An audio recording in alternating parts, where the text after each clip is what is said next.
미국에서 테마가 시작하면 우리나라로 좀 오는 분위기가 많이 나타났었습니다. 과거에 양자가 그랬었고 최근에는 스테이블코인도 비슷한 모습을 나타냈었죠. 이번에는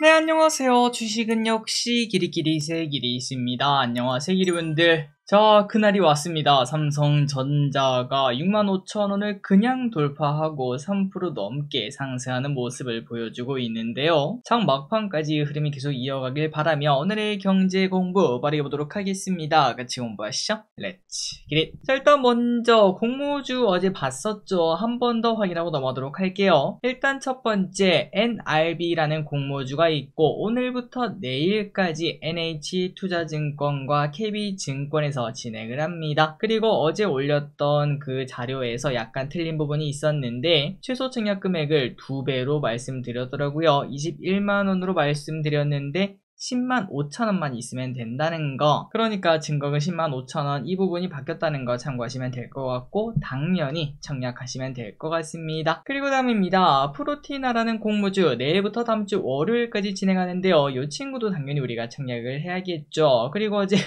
이것도 하나의 오류가 있었는데요. 의무 확약에다가 의무 확약은 안 적고 다른 이상한 거 적어놨더라고요. 의무 확약은 오른쪽에 있는 것처럼 8.1%라는 거 참고하시면 될 것 같습니다. 이것 또한 당연히 청약하시면 될 것 같아요. 자, 그렇다면 이제 본론으로 들어가겠죠. 왔습니다. 삼전이 엄청나게 올랐는데요. 하지만 이 와중에 닉스는 또 하락했어요. 상승 이유와 하락 이유를 한번 보도록 하겠습니다. 자, 일단 삼전부터 보도록 하겠습니다. 오늘 삼전은 2% 넘는 상승을 보여주면서 증시가 힘이 없는 와중에도 상승을 했죠. 6.6만 전자를 보여주고 이제는 7만 전자도 눈앞이다 라는 얘기를 꺼내고 있습니다. 자, 그렇다면 삼성전자 우리가 오를 줄은 뭐 이미 알고 있었지만 생각보다 좀 빨리 온 것 같기도 한데요. 왜 올랐는지 보도록 하겠습니다. 일단 오늘 중요한 이벤트가 있었습니다. 바로 이재용 회장의 무죄 기대감이 있었는데 실제로 무죄가 나왔고요. 앞으로 삼전이 이제 좀 M&A나 뭐 공격적인 투자 이런 것들을 좀 많이 하지 않겠냐 이러한 기대감이 등장을 했다고 합니다. 그리고 또한 코스피가 3,300까지 오면서 상대적으로 좀 많이 못 오르는 부분은 분명히 있지 않았겠습니까? 그 키 맞추기 수요도 나타났다라고 말을 해볼 수 있겠네요. 그러니까 뭐 쉽게 말해서 앞으로 코스피가 뭐 3,500, 4,000 뭐 이렇게 간다라고 얘기를 하는 이 와중에 삼전이 안 갈 리는 없지 않겠습니까? 이러한 얘기가 나왔다고 말할 수 있겠습니다. 그리고 또 이 와중에 또 좋은 소식도 하나 등장했네요. CT가 목표 주가를 상향 조정했는데요. 8.3만원에서 9만원으로 상향 조정하면서 투자 심리가 좋아졌고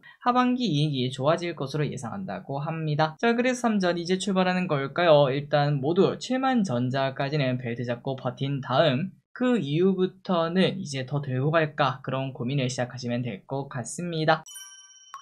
자, 하지만 이 와중에 닉스가 많이 빠졌습니다. 오늘 장중 9% 넘는 하락까지도 나타냈는데요. 그러다 보니까 일각에서는 나라가 망했다 이렇게 말을 하고 있는데 그렇다면 하락한 이유가 뭔지 보도록 하겠습니다. 자, 일단 하락한 이유를 보려면 이때까지 올랐던 이유를 보는 게 매우 중요합니다. 그렇다면 닉스가 왜 이렇게 올랐나 봤더니 바로 HBM 때문에 올랐었죠. 그런데 가면 갈수록 이 HBM은 경쟁이 치열해지고 곧 삼전이 참전할 수 있다는 걱정은 계속 나오고 있었습니다. 그런데 이 와중에 골드만삭스가 내년부터는 경쟁 심화가 나타날 것 이렇게 또 한 번 더 오늘 경고를 하면서 투자 의견까지 중립으로 하향 조정했다고 하네요. 그리고 또 이 와중에 하나투자증권도 하이닉스의 조정 가능성을 언급하면서 투자 심리가 나빠졌다고 하는데 당분간은 삼전과 닉스가 반대로 움직일 가능성도 있을 것 같습니다. 앞으로 닉스와 삼전이 어떻게 움직일지 한번 보도록 하고 개인적으로는 둘 다 그냥 쭉쭉쭉 치고 올라갔으면 좋겠네요. 자, 그리고 다음입니다. 오늘은 바이오도 좋은 흐름을 나타냈습니다. 반도체 올랐고 바이오 올랐고 이제는 2차 전지만 기다리면 되겠네요. 자, 코스피가 3,300까지 오는 동안 오랫동안 쉬었던 바이오가 이제 기지개를 켜고 있는 모습인데요. 지난주 알테오젠의 상승 이후 분위기가 확 바뀐 모습을 보여주고 있습니다. 그리고 바이오 쪽에서는 각자의 호재가 전부 다 부각되고 있다고 하는데요. 유한양행은 넥라자 기대감이 나오고 있고 펩트론의 루프원 품목허가 소식에 상승을 하고 있으며, 그리고 제넥시는 오늘 상한가가 떨어오고요. 차세대 표적 단백질 분해제가 세계 무대에 공개가 되었다, 이런 소식에 상승했으며, 현대약품은 차세대 항암제 USP1 저해제가 국가신약개발사업단이 주관하는 신약 R&D 생태계 구축과제에 선정되었다는 소식에 상승했다고 합니다. 자, 그래서 이제 뭐 여러가지 바이오 기업들이 엄청나게 급등하는 모습인데, 이 흐름이 계속 이어질지 보도록 하고, 그리고 개인적으로 바이오는 좀 공부하기가 많이 어렵다고 생각합니다. 바이오를 전문으로 하시는 분들을 제외하고는 사실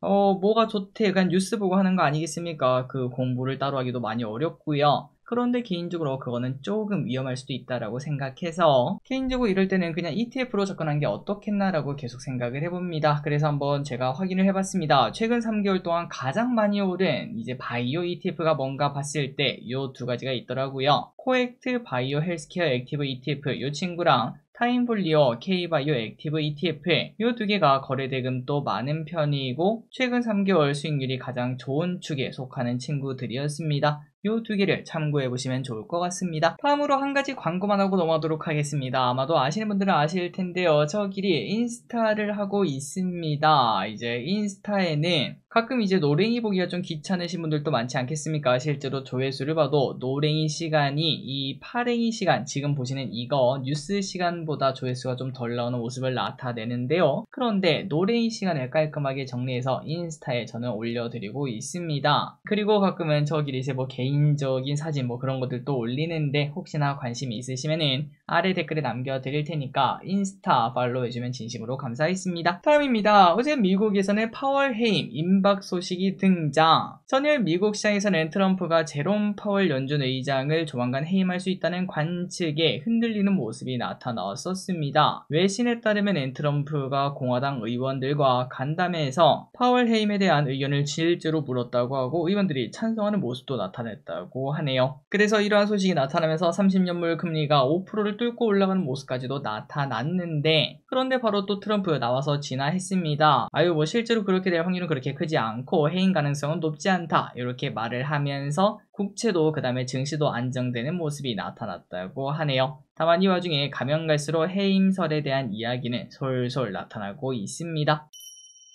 다음입니다. 미국에서 테마가 시작하면 우리나라로 좀 오는 분위기가 많이 나타났었습니다. 과거에 양자가 그랬었고 최근에는 스테이블코인도 비슷한 모습을 나타냈었죠. 이번에는 UAM 관련주가 혹시나 될지 한번 보도록 하겠습니다. 자, 요즘 미국에서는 UAM 관련주가 난리라고 합니다. 대표적으로 바로 왼쪽에 보이는 조비 에이비에이션인데요. 3개월 동안 2배 넘게 오르는 모습을 최근 나타내고 있고, 지금 토스 들어가서 이제 게시글을 보면은 다들 수익 자랑을 하고 있습니다. 뭐 100% 찍힌 거, 150% 찍힌 거 이런 거 자랑하더라고요. 자, 그렇다면 UAM이 난리인 이유가 뭔가 하고 봤더니 상용화 기대감이 드디어 나타나고 있다고 합니다. 조비는 이르면은 올해 말에 두바이에서 첫 상용 서비스를 시작할 수 있고 내년에는 미국에서 시작할 수 있다, 이런 얘기도 나타나더라고요. 자, 슬슬 UAM도 다가옵니다. 이제 아직까지 우리 눈앞에서 보기엔 좀 많이 어렵겠지만 그래도 미래는 계속 우리에게 다가오고 있다는 거, 우리의 투자도 거기에 맞춰서 진행할 필요가 있을 것 같습니다. 결국 시간 문제겠죠. 다음입니다. 지금 증시는 고점입니다. 자, 증시가 신고가를 낼 때마다 등장하는 사람들이 있죠. 바로 하락론자라고 우리가 말을 하는데요. 최근 미국에서는 AI 버블이 IT 버블보다 심각하다고 언급하는 사람이 등장하고 있습니다. 자, 미국의 한 수석 이코노미스트는 현재 뉴욕 증시 시가총액 상위 10개 기업이 1990년대 상위 10개 기업보다 더 고평가다, 이렇게 말하면서 고점을 경고했다고 하는데요. 자, 그런데 뭐 이러한 경고는 사실 전문가가 얼마나 많겠습니까? 미국만 하더라도 막 몇만 명이 있을 것 같은데 그 중에 한 명이 이렇게 말하는 거를 굳이 우리가 신경 쓸 필요는 없을 것 같습니다. 자, 그리고 이제 아직 고점이 아닌 이유를 한번 보도록 하겠습니다. 보통 진짜 고점은 지하철을 탔을 때 왼쪽을 봐도 오른쪽을 봐도 식당에 갔는데 옆자리에서 뭐 땡땡 주식이 어떻고, 그리고 우리 부장님이 이 주식 사라 이렇게 막 말을 할 때 그때가 바로 고점이다 라고 말을 해볼 수 있겠는데요. 코로나 때 국장이 그랬었고 작년 말 미국 주식이 그랬었습니다. 오랜만에 만난 친구들이 막 저한테 막 물어보더라고요. 미국 주식 요즘 하냐 안 하냐 이렇게.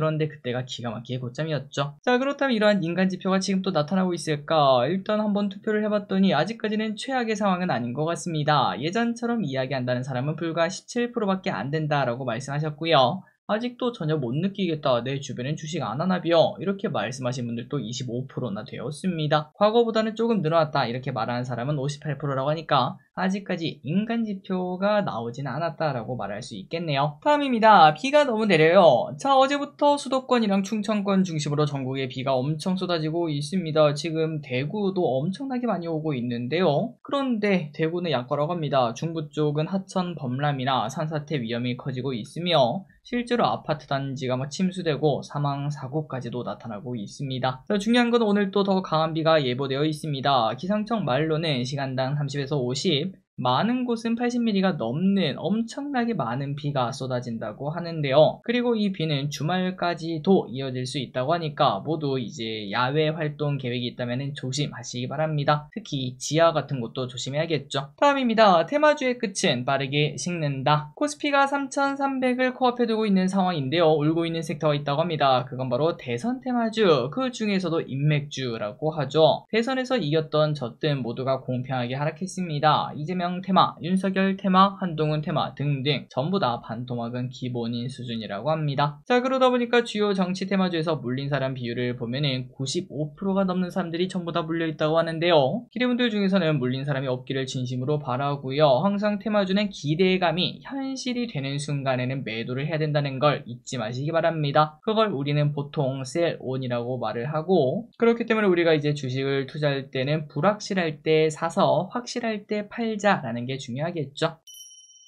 다음입니다. 오늘 센지랩이 급등하는 모습이 나타났습니다. 그 이유가 뭔지만 쓱보도록 할게요. 자, 센지랩이 미국 특허청에 보안 관련 기술 3건을 등록했다는 소식이 오늘 주가가 초반부터 훅 치고 올라가는 모습이 나타났습니다. 등록된 특허는 악성 코드 분석 자동화, 실시간 자연어 분석, 그리고 보안 리포트를 자동으로 만들어주는 기술, 전부 다 자동화가 된다는 게 포인트라고 하는데요. 갈수록 보안은 중요해질 것 같습니다. 그러다 보니까 시장에서도 최근 보안주에 대한 관심이 높은 것 같습니다. 다음입니다. 트럼프 변덕에 코카콜라가 항복. 자, 트럼프는 코카콜라를 좋아한다고 합니다. 그런데 이 와중에 코카콜라 안에 들어가는 옥수수 시럽을 갈아치웠다는 소식입니다.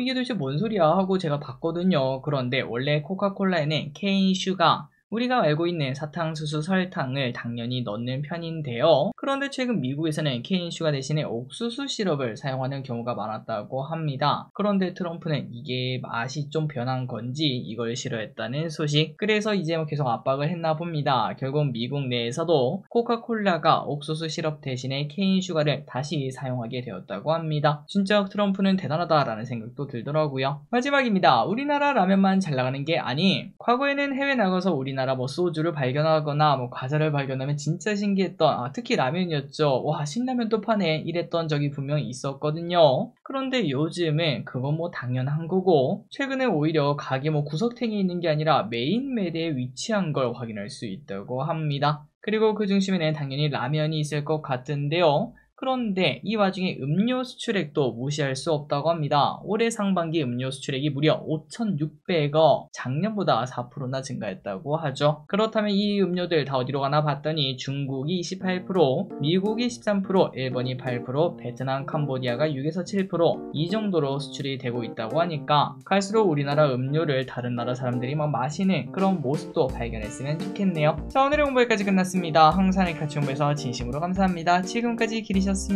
빠이요.